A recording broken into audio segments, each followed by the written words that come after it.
Welcome to World of Tanks with AK Lone Wolf. Alright, today we're playing the AMX 5100. Oh wow, this is a great tank. I love this tank. It's an autoloader, it's French, and it spits fire, and it's really punishing. But I will tell you right now that if you don't play it right, it's very punishing to you. As you can see, I have some custom emblems on the side there for taking part in Clan Wars campaigns. You know, no big deal. So today, loading the clip, I'm heading up to the hill. Looking at the tank compositions, I just think that, you know, heading up to the hill is just really where it's at. I'm going to get some long ball shots in. You know, the Artie's a little bit worrisome, but tier 6... unless they're slinging gold, they're not going to do too much. I mean, you know, 400 or 500 tops. Maybe if they hit me in the side for 700, but ultimately I could soak one hit, so I'm not terribly worried about it. It's still a concern. I don't want to get focused out by Artie. So, you know, really my plan is to sit up here and wait. And, you know, if you've never played autoloaders, or if you don't play autoloaders well, they are a patience tank. You get the most out of them by waiting for an opening and exploiting it to its fullest capacity. You have 6 rounds and then a minute of helplessness. And so I'm here getting the first spot up here and just kind of sitting and waiting. You know, the first tank I see is a Tiger 2. And of course I drop a shell on him. And I see the buildings. I'm not going to waste shells on the buildings. You know, I just know that this Tiger is too busy getting hurt, so he's going to go forward or he's going to go back and he's going to get out of cover, and I'm going to be able to get long ball shots on him. You know, and hopefully a turret shot. There it is. Turret. Boom. 3 hits on him. And 3 rounds left. And T-32 coming up. If I can get him on the side... No, it didn't happen. Alright, well, maybe. Yeah. Alright. I don't want to hit this turret because this turret is quite the pain to hit. And I don't want to risk hitting somewhere up front like there and just having it bounce off. So I'm going to wait and, just like I said, patience.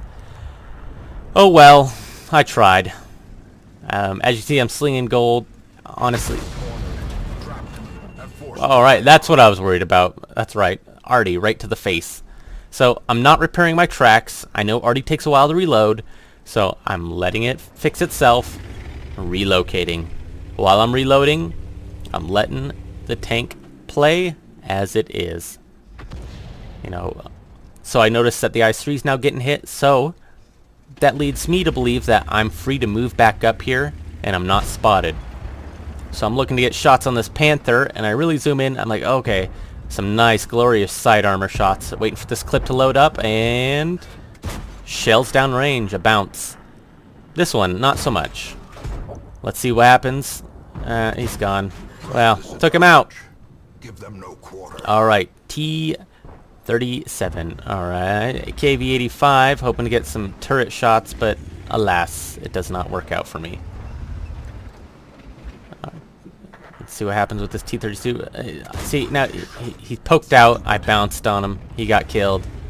Oh well. I have 2 rounds left. You know, I decide to clip. You know, at this point, my team isn't pushing. Their team isn't pushing. It's kind of a stalemate, so it's safe to clip. And this was a conscious decision. You know, I wanted to make it because I know what's going to happen next is that there's going to be a push here in just a minute or two.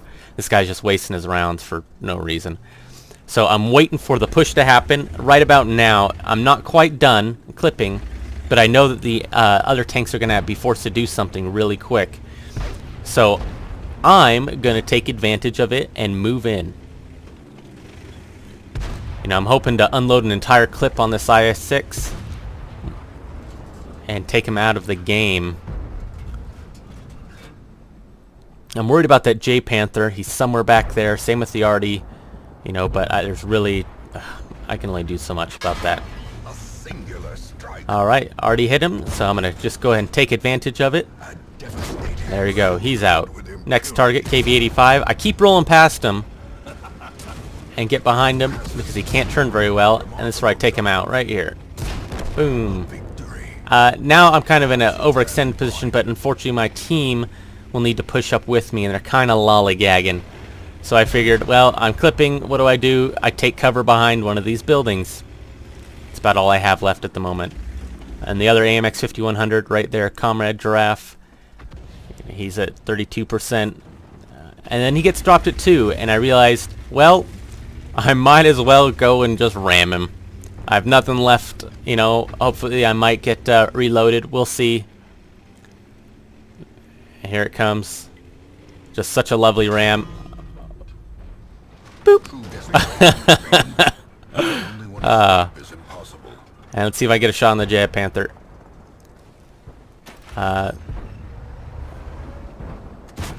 Nope. Missed out. And I doubt I'll get a shot on the Artie. I do not. Someone's going to pop him before I can crest this hill. Oh well, but still a great game. 33-45. You know, 45-96 and win 8.